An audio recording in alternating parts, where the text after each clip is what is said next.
Salut, salut! Aujourd'hui, je vais te parler d'un mythe. Un mythe, c'est même pas un mythe, c'est vraiment une mauvaise pensée populaire. Je t'explique. J'ai un client qui m'a écrit, puis qui m'a appelé, puis là, il m'a dit que lui, il voulait pas prendre de courtier parce que la propriété est plus négociable s'il n'y a pas de courtier qui le représente directement.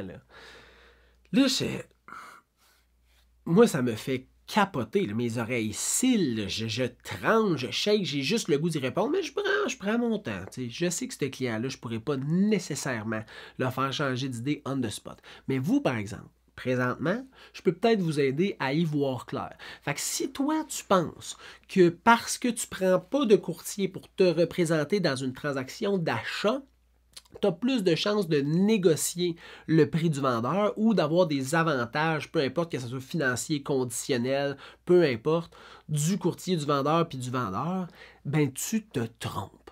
Et je veux t'expliquer pourquoi. Parce que, premièrement, dans une transaction d'achat, si tu visites, puis tu fais les contrats, puis tu poses tes questions au courtier du vendeur, tu n'as pas accès à toutes les informations. Parce que le vendeur puis son courtier travaillent en équipe. Toi, tu es la partie adverse. Fait qu'il ne va pas te fournir les outils, les munitions pour réussir à avoir un ascendant sur son client qui est le vendeur. Non. Il ne peut pas, par exemple, te flouer, il ne peut pas te mentir, il ne peut pas faire de rétention d'informations, mais il y a des choses qu'il ne pourra pas te dire ou moins bien t'informer. Fait que là, juste là, tu as déjà une faiblesse par rapport à la partie adverse. Deuxièmement, si tu penses que parce qu'il n'y a pas de courtier qui représente l'acheteur, le vendeur est plus négociable, c'est pas nécessairement vrai. Premièrement, il faut qu'il y ait une entente de rétribution entre le vendeur et son courtier qui fait que si l'acheteur est non représenté, il y a une baisse de rétribution. Là, est-ce que ça coûte moins cher au vendeur dans cette situation-là? Tu as raison, oui. Par contre, est-ce que le vendeur va vouloir avoir ce gain-là ou va vouloir te le donner en négociation? Il y a des maudites bonnes chances qui veulent profiter de cette baisse de rétribution-là, baisse de commission que son courtier va lui charger pour s'en mettre plus dans les poches. Fait que ça ne veut pas dire que le vendeur est nécessairement plus négociable. Troisièmement, tu n'as pas accès aux statistiques immobilières.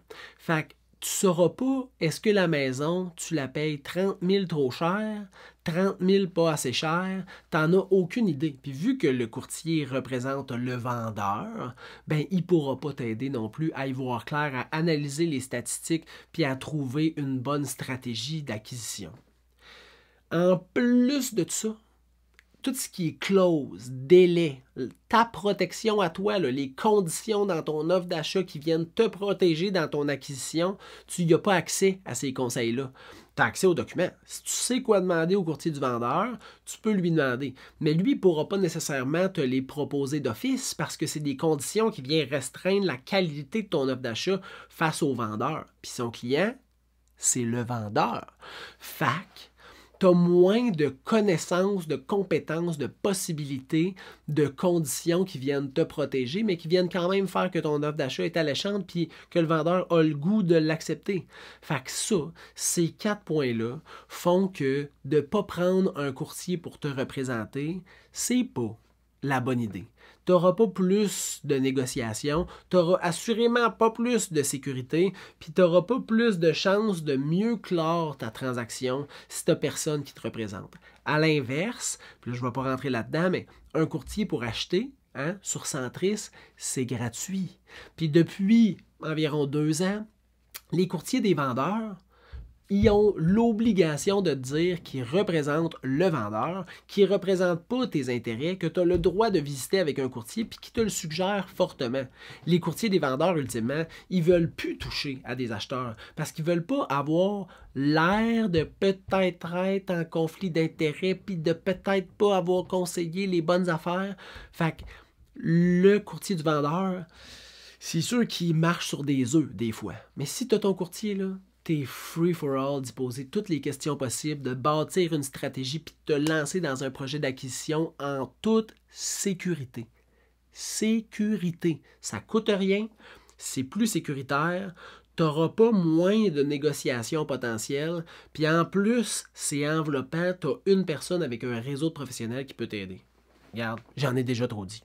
Si jamais tu as des questions, tu peux m'écrire au info@serviceimmobilier.ca ou aller au serviceimmobilier.ca puis m'écrire dans l'onglet Contactez-moi. Ça va me faire plaisir de répondre à tes questions. Je te souhaite une bonne fin de journée.